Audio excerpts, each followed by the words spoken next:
So in today's world, we're constantly battered with images of the ideal body. When the new thing is in, like how women in the 90s glamorized being the smallest possible, people rush to workout routines and medication just to give themselves relief that they will be treated better by general society. With all this noise and a new idea every 10 years, there has also been a new age of fitness advice and anecdotes being accessible to everyone. Of course, information tends to come with debates, discussions of optimization, and constantly evolving opinions and research. Upon my own research, I realized despite there being so much factual information out there when it comes to fitness, some questions are still mostly opinion-based. One in particular is still ringing in my mind though. Is it easier to start from skinny, or is it easier to start from fat? Let's first define the ground rules. What is the end goal for both parties? Two people from opposite sides of the spectrum must naturally attain a muscular physique from diet, cardio, and weight training. Now, each person's body is going to have little differences. No two people are going to have the same fitness journey. So no matter where I might place the ideal weight goal, it still may not seem fair. And that's the point. We're trying to figure out what are the pros and cons of coming from each side. For the sake of simplicity, I will be placing an 100-pound person and a 200-pound person in the same set of circumstances. They both have to get to 150 pounds, no Ozempic, no mass gainers, just caloric intake and good old-fashioned strength training. This is strictly opinion-based. Keep this in mind. There is no scientifically correct answer for any of this since all of this is anecdotal evidence anyway.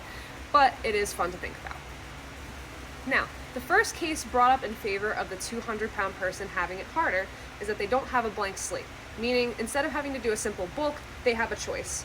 A Reddit user on r/gym writes, in the case of the 120-kilogram man, an answer is still simple, but the route is much longer, as he needs to eat enough to stimulate muscle growth, but really wants to lose fat at the same time. This puts him in a situation where he can cut then bulk or do a total body recomposition, each of which take longer than a simple bulk. And if 120 kilograms doesn't lose any weight and he puts on 10 kilograms of muscle, he's still just fat. Now the debate here is not what takes longer, it's about what's simpler, but having that extra step gives the fat person the edge in this case.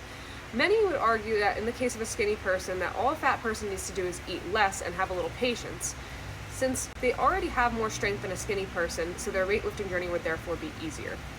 On the same thread, another user writes, to go from skinny to muscular, you need to eat more, which means more time cooking, planning, eating meals, and more shopping, and you need to pay for all that food. And you need to do heavy workouts for an hour a day, 4 to 7 days per week, and you need to stay consistent with this diet and exercise routine for months to years. To go from fat to lean, all you need to do is eat a little bit less than you normally do.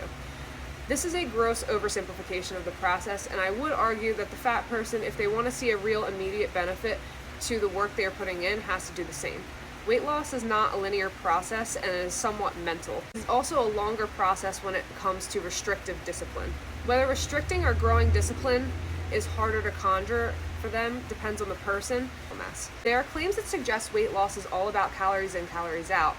The problem with eating processed foods is that they can be addictive and high in calories, unsaturated fats, and sugar. For someone who already has a disorganized relationship with food, it can be difficult to know when to put down the bag. Chips, candy, and fast food also tend to lack essential amino acids and protein, which also lead towards cravings and malnutrition. Especially in the United States, where so many banned preservatives and chemicals are completely legal. Red dye-free, brominated vegetable oil, and BHAs are deemed in medically reviewed sites like Everyday Health to be genotoxic, which is the ability of a chemical substance to damage DNA, which is the genetic material in all cells, and may lead to carcinogenic or cancerous effects. Which is important to note that cancer not only causes muscle atrophy, but it makes it pretty hard to get into the gym. With that out of the way, the case for the skinny person is even more complex, especially for the surprising lack of research until the late 1950s, which was started by looking at muscular hypertrophy in dogs. Whereas weight loss studies have been conducted since the ancient Greeks started having their ideas. There is not much record to establish that trying to get more muscular was even trendy until the recent years, especially for women. Because of this, research about hypertrophy and protein synthesis was quite scarce until about the 1960s, when scientists began breakthroughs in understanding anabolic signaling, protein synthesis, and the role of satellite cells. We can make a case for lack of research on the skinny person's list of challenges. However, recent findings would suggest that social media has become a very positive tool for this education.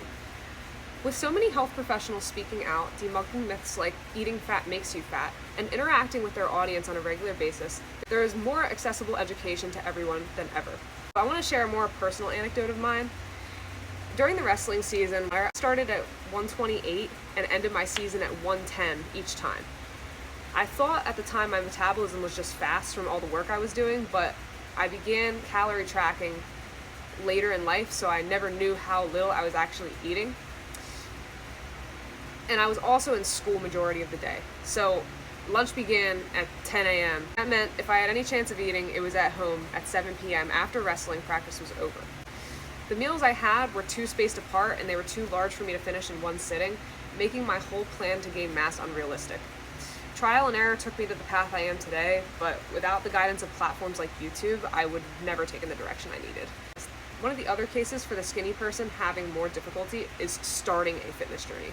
A fat person would likely be stronger than a skinny person, making it easier for them to lift weight more quickly. Springer Open has this to share. Heavier people not only have more fat mass, but more fat-free mass, likely making them stronger in absolute sense compared to normal weight people. In summary, the journey of a skinny person in the beginning can prove to be more difficult.